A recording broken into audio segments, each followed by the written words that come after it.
কোৰ ল'ৰা ছোৱালী পয়দা কৰাৰ কথা, কোৰ বাঘ ভালুকৰ কথা সোধে।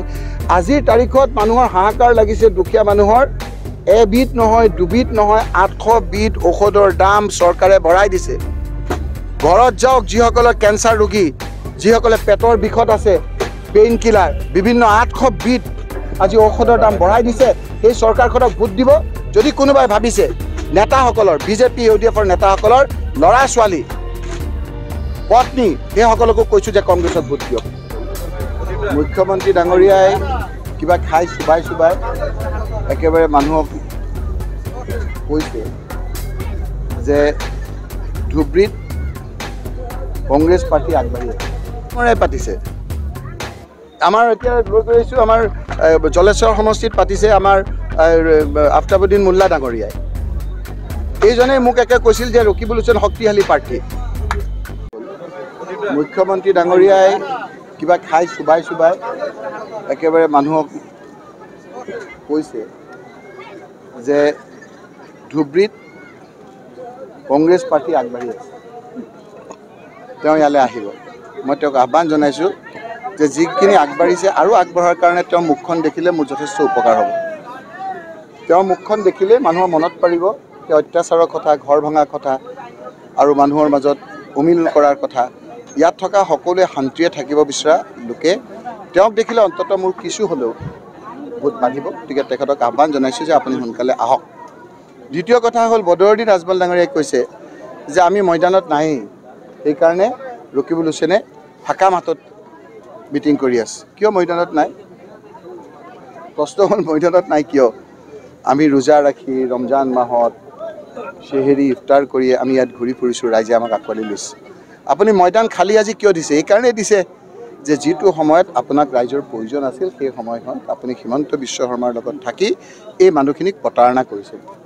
মানুহক আপুনি যি সময়ত সহায় কৰিব লাগিছিল NRCৰ মাধ্যমত মানুহখিনিক নকৰিলে। 5171 সিদিনা ভিত্তি বছৰৰ সময়ত সুপ্ৰিম কোৰ্টত আপুনি উকিল ধৰি যি আৰ্গুমেণ্ট কৰিব লাগিছিল সেই আৰ্গুমেণ্ট আপুনি নকৰা নাই।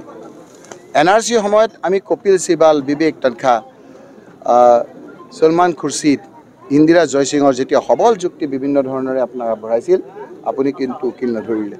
পিছত যেতিয়া দেখিলে যে এই লোকসকল জিকিবই, তেতিয়া আপুনি কেইজনমান উকিল থৈ দিছে, কিন্তু সেই উকিলৰ কোনো আৰ্গুমেণ্ট আপুনি কিন্তু দেখুৱাব নোৱাৰে।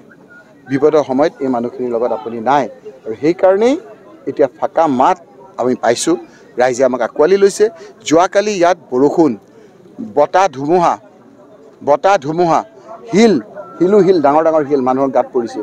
গাত পৰাৰ কাৰণে মানুহৰ গা ফুলি আছে, মোক দেখাই আছে তলৰ পৰা। তাৰপিছতো আমাক মৰম আশীৰ্বাদ দিবৰ কাৰণে ৰমজান মাহত ৰোজা ৰাখি আমাৰ মাজলৈ আহিছে। মহিলাসকল আহিছে, যিসকলক লাখপতি কৰিম বুলি কৈ এগৰাকীও আপোনাৰ 10 টকা এটা দিয়া নাই। এনেধৰণৰ প্ৰতাৰণাৰ কাৰণে আজি ৰাইজ স্বতঃস্ফূৰ্তভাৱে ওলাই আহিছে। আজি এই বৰষুণৰ দিনত মই মিটিং কেঞ্চেল কৰিব কৈছিলোঁ, কিন্তু ভাবাতকৈ চকী দিব পৰা নাই। আপোনালোকে দেখিছে কিমান মানুহ ইয়াত হৈছে। এইটোৱে হ'ল মানুহৰ মৰম, মানুহৰ দোৱা, মানুহৰ আশীৰ্বাদ। আমি এই দোৱা, মৰম, আশীৰ্বাদ আমি আতুন টোকালিকে লৈ তাক আমি কাৰ্যত আমি পৰিণত কৰি আমি মানুহক নিৰাপত্তা সুনিশ্চিত কৰাৰ কাৰণে আমি ৰাইজৰ পক্ষত থাকি ৱালৰ দৰে থকাৰ কথা প্ৰতিশ্ৰুতি দিছোঁ। এতিয়া ল'ৰা ছোৱালী পয়দা কৰাৰ কম্পিটিশ্যন নে ইয়াত এতিয়া মানুহৰ ৰক্ষাৰ কম্পিটিশ্যন? এইবিলাক কথাৰ কি উত্তৰ দিব? তেওঁ 7টা ল'ৰা ছোৱালী কি কৈছে? তেওঁৰ 7টা ল'ৰা ছোৱালী, আপোনাৰ এটা ল'ৰা। এইবিলাক কথা চাওকচোন, এইবিলাক কিয় কৈছে? তেওঁ অলপ সংযত হওক। এইবিলাক কথা কয় নেকি কওকচোন? তেওঁ শক্তি যদি তাত খটায়, তেওঁ বাকী মানুহৰ তাত শক্তিটো কেতিয়া খটাব? মই মানুহৰ তাত শক্তিটো খটাইছোঁ মানুহৰ নিৰাপত্তাৰ ক্ষেত্ৰত। তেওঁ শক্তি তাত খটাইছে, মই কোৱা নাই আপোনালোকে তেওঁক। মই শক্তিটো খটাইছোঁ মানুহৰ নিৰাপত্তা দিয়াৰ ক্ষেত্ৰত, মানুহৰ কাম কৰাৰ ক্ষেত্ৰত, বিভিন্ন NRCৰ সময়ত মানুহৰ কাৰণে যুঁজাৰ ক্ষেত্ৰত। 5171 মানুহৰ যেতিয়া হাহাকাৰ লাগিছিল সেই সময়ত বীথিকা মাৰাক আমি লৈ গৈছোঁ ইয়াৰ পৰা, গাৰো সম্প্ৰদায়ৰ লোকক লৈ গৈ আমি 48 লাখ মহিলাক আমি নিশ্চিত বিপদৰ পৰা পঞ্চায়তৰ লিংকেজ চাৰ্টিফিকেট যেতিয়া বাতিল কৰিছিল সুপ্ৰিম কোৰ্টৰ, সেইখিনি আমি আকৌ বাহাল ৰাখিলোঁ। কিন্তু সেই সময়খিনিত তেওঁ বোধহয় বেলেগ কামত ব্যস্ত আছিল, সেইকাৰণে বোধহয় তেওঁৰ এই ধৰণৰ কথা বতৰা কৈছে। সেই ধৰণৰ কথা কয় নেকি আপোনাৰ? এইবিলাক কথা উত্তৰ দিছোঁ। বাঘ ভালুকৰ খেল নহয়, মানুহৰ নিৰাপত্তা, ইয়াত নিৰাপত্তাৰ কথা কওক, নিৰাপত্তাৰ কথা কওক। এই কথাবিলাকেই মানুহক আজি ভোটৰ আকাৰ লৈছে আজমল আৰু তেওঁক মানুহে খুব বেয়া পাইছে আজমল আৰু হিমন্তৰ কিবা যোগসূত্ৰ থকা বুলি আপুনি বাৰ বাৰ মই কোৱা নাই নহয় হিমন্ত বিশ্ব শৰ্মাই কৈছে বাৰে বাৰে কৈছে তেওঁ যে 2008 साल से जब मैं कांग्रेस में था अभी जब बीजेपी में हूँ बदरुद्दीन अजमल जी का बहुत दिन का तमन्ना था हमको चीफ मिनिस्टर बनाने के लिए मैं कोआ नहीं है बधू भाई तो कैसे मेरा प्यारे बधू भाई ये हमको चाहते हैं कि हम चीफ मिनिस्टर कब होगा ये चीफ मिनिस्टर होवार पिছত की सुविधा लैसे आपलोके देखिसे সেইকাৰণে কৈছে যে মই পাক্কা বিজনেছমেন মই বিজনেছমেন মোক যোনে পইচা দিয়ে মই তাৰে কম কৰোঁ चीफ मिनिस्टारे निजे सही करी अर्डार दिए निजे सही करी যদি কোনোবা ব্যৱসায়িক যদি সহায় কৰিছে সেইজন হল বদৰুদ্দিন আজমল ডাঙৰীয়া মোৰ মুখখন যিমান কমকে খোলা সিমান ভাল